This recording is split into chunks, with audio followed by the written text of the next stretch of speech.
चुके हैं मनसा राम जी एमपी से। आपका बहुत बहुत स्वागत, आपका अभिनंदन। जय श्री राम। जय श्री राम जी महाराज जी, बताएं। हेलो जी, आप तक हमारी आवाज पहुंच रही है? बिल्कुल बिल्कुल आ रही है। जय श्री राम। सर्वप्रथम तो संपूर्ण संस्कार टीवी के सभी एकजुट कार्यरत सभी लोगों को बहुत बहुत अनंत चतुर्दशी की शुभकामनाएं एवं बधाई। साथ ही अभी निरंतर पूरे भारतवर्ष से जो भी भक्तजन संस्कार टीवी के माध्यम से आज के उत्सव का लाभ ले रहे हैं, उन सभी को भी बहुत बहुत साधुवाद, आशीर्वाद। जय श्री राम। महाराज श्री, आज गणेश विसर्जन का पावन अवसर है, अनंत चतुर्दशी है, तो ऐसे में भगवान गणेश को कैसे रिझाया जाए? एक भक्त जो उनकी कृपा पाने को व्याकुल है, न जाने कितने जतन कर रहा है वो कि भगवान की कृपा मिल जाए, तो ऐसी कौन सी बात है जिसे वो अपना ले तो प्रथम पूज्य भगवान गणेश की उस पर कृपा हो जाए? जी देखिए, क्या होता है, कई पौराणिक कथाओं के अनुसार ऐसा बताया जाता है कि अनंत चतुर्दशी का एक अपना अलग महत्व है। ये एक अलग विषय है कि आज के दिन भगवान नारायण जी का पूजन अर्चन होता है जी।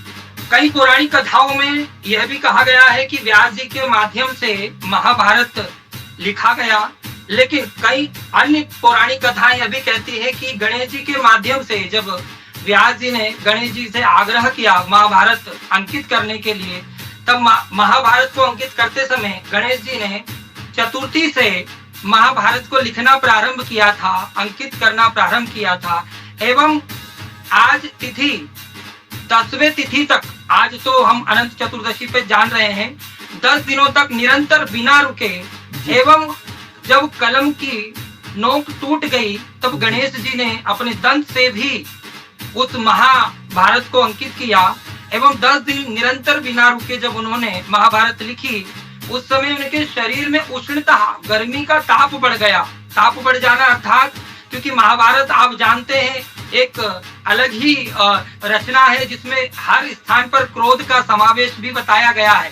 तो सामान्य बात है कि जब हम क्रोध के विषय को पढ़ते हैं या क्रोध के विषय को देखते हैं तो हमारे शरीर में तामसिक ऊर्जा अर्थात उष्णता प्रभावित हो जाती है, बन जाती है। तो उस समय जब गणेश जी के शरीर में गर्माहट, उष्णता बढ़ गई, तब व्यास जी ने उन्हें 11वें दिन अनंत चतुर्दशी को स्नान का, गंगा स्नान कह लें या नदी स्नान कह लें, स्नान कराया।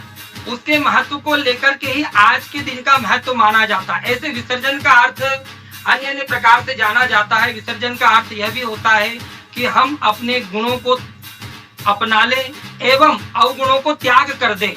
त्याग करना, परित्याग करना भी विसर्जन है। तो जिस प्रकार गणेश जी ने अपनी उष्णता को, अपने क्रोध को गंगा स्नान कर, नदी स्नान कर त्याग कर दिया, परित्याग कर दिया, उस प्रकार हम सभी उन अपने छोटे भाइयों के लिए, बड़े भाइयों के लिए यही कहना चाहते हैं कि आज के दिन से हमें यह सीख लेनी चाहिए कि हम अपने क्रोध का त्याग करें, क्रोध का परित्याग करें।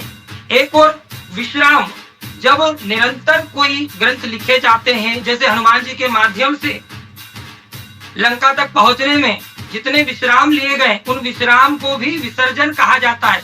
सह सम्मान पूर्वक किसी देवता को विश्राम कराना अर्थात विश्राम है, विश्राम कराना अर्थात विसर्जन है। तो आज के दिन का महत्व बहुत ही अत्यधिक महत्वपूर्ण रहता है। सभी को भगवान गणेश जी से सीख लेनी चाहिए। और मात्र एक भगवान गणेश जी ऐसे देवता है जो गौर वर्ण से उत्पन्न है। गौरा पार्वती जी की हम जिन्हें संतान मानते हैं, अर्थात देवी के जो 3 स्वरूप, 3 शक्तियां, 3 गुण बताए गए हैं, सात्विक, तामसिक एवं राजश्री। तो जब उमा पार्वती से माँ सरस्वती एवं महालक्ष्मी, महालक्ष्मी राजश्री शक्ति रूप में एवं सरस्वती सात्विक रूप में जब उद्गमन हुआ, विद्यमान हुई, तो उस समय गणेश जी को भी माँ लक्ष्मी के दंतक रूप में अपनाया गया एवं यह वरदान दिया गया कि अगर कोई लक्ष्मी प्राप्ति चाहता है या लक्ष्मी की कृपा चाहता है तो उन्हें संग में गणेश जी का अर्चन पूजन करना होगा। उसी प्रकार माँ सरस्वती जी ने भी गणेश जी को वरदान दिया कि जो विद्या चाहता है, जो ज्ञान चाहता है, जो बुद्धि चाहता है, उसे माँ सरस्वती के साथ गणपति जी की वंदना करनी होगी। इसलिए आपने देखा होगा कि दीपावली में माँ सरस्वती महालक्ष्मी के साथ में गणेश जी विराजमान रहते हैं। इसलिए गणेश जी आज के दिन बहुत फलदायी है। आज का उपवास भी बहुत फलदायी होता है। फलदायी इसलिए होता है क्योंकि आज अनंत चतुर्दशी, अनंत का अर्थ तो सभी जानते हैं कि जिसका कोई अंत ना हो या वो अनंत समय तक रहे। हम उसमें भगवान नारायण को भी कह सकते हैं। तो अनंत चतुर्दशी का उपवास, जैसे हमारी माताएं बहनें अभी कहीं हमें सुन रही होंगी, तो अनंत चतुर्दशी का उपवास का भी एक अपना महत्व है।